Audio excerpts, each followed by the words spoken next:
Hello everyone, Lynn here welcoming you to episode 28 of Priviso Live, your dose of information security, risk and ICT legislation. Hello, Lynn. We've had an interesting information security week in South Africa, haven't we? Haven't we just? It reminds me of Lenin's quote, "There are decades where nothing happens, and there are weeks where decades happen." I assume that's Vladimir, right? Not John? Two characters that are not likely to be confused with one another. Aside from the flat cap, of course. Tell us what happened this week, Stephen. On March 26th, it was reported that South African authorities participated in an international Interpol operation targeting cyber attacks and cyber-enabled scams across 7 African countries. 306 suspects were arrested and 1,842 devices seized. It's good to hear that the good guys seemed to win for a change.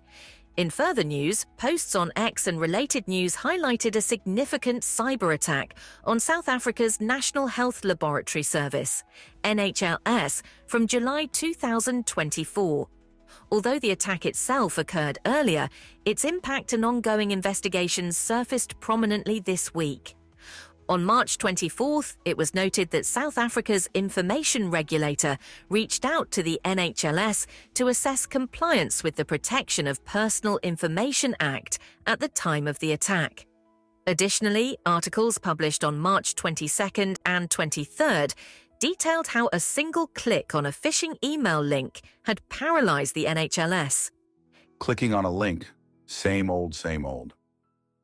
Finally, on March 27th, a post on X reported that Astral Foods, South Africa's largest poultry producer, suffered a loss of over $1 million due to a cyber attack.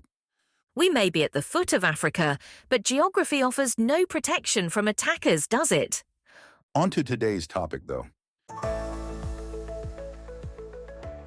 You know, Lynn, twice in the past month, I have been involved in matters where individuals have claimed their right to privacy has been breached.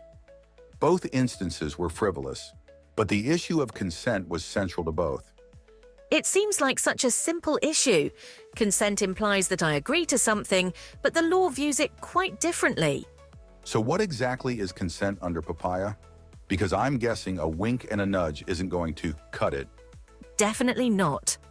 According to Papaya, consent has to be freely given, specific, informed, and a clear indication of the data subject's wishes. Okay, break that down for me. Freely given means no arm twisting, right? Precisely. No pressure, no coercion. You can't say, "Give me your email address or I'll unleash a horde of spam emails on you." That's oddly specific. Moving on. Specific means you can't just say, "We'll use your data for stuff." You have to explain exactly what you'll be doing with it. "We'll use your email to send you our newsletter and occasional cat videos" is better. Cat videos? No consent from me then. What about informed? That means you have to tell people what they're consenting to in plain language. No legal jargon that makes your eyes glaze over. "We'll share your details with our marketing partners who sell..." Things is a big no-no. We'll discuss this in a bit more detail when we look at Section 18. But an immediate problem in South Africa is the issue of language. Most contracts are written in English, while the majority of the population uses it as a second language at best. And clear indication? That's where you need a confirmatory action. A tick box, a button, a signature, something that shows they actively said yes. Silence is not consent, and neither is pre-ticked boxes. Again, the difficulty here relates to CCTV. You need confirmation from individuals before they step in front of a camera, and you collect their biometric information. That means signage is critical and frequently ignored. So basically, you need to ask nicely, tell them exactly what you're doing, and make it easy for them to say yes or no. You got it! And that brings us to the mighty Section 18 of Papaya. Section 18 sounds like a secret level in a video game. Hardly. Section 18 deals with the information you have to provide when collecting personal information. It's like the terms and conditions you actually have to read. Those things.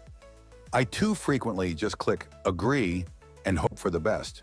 The worst is opening a new cell phone contract. Pages and pages of fine print when all you want is to finish.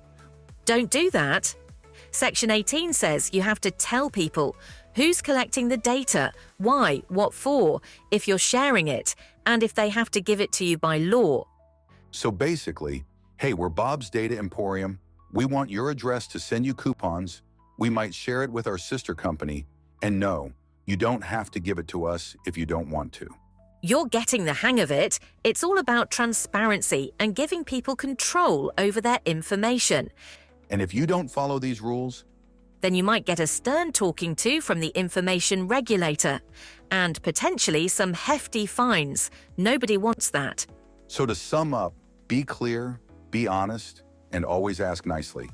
It's difficult to ensure that staff notifies data subjects of their rights and the responsible party obligations.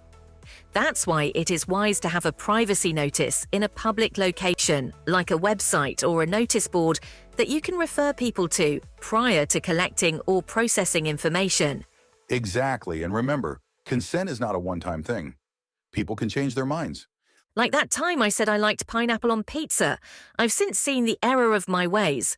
Well, at least you learned, and hopefully our listeners have learned a thing or two about consent under papaya. That's it from us for this episode. If you enjoy what we do, please recommend us to others. Word of mouth is a strong driver of podcast growth. If you want to hear more of the same, don't forget to subscribe or like our channel to receive future episodes. You can find us on all major podcast channels, including Apple, Samsung, Spotify, iHeartRadio, and YouTube. As always, this is sponsored by Priviso Consulting, your partner when trust matters. Until next time, stay safe.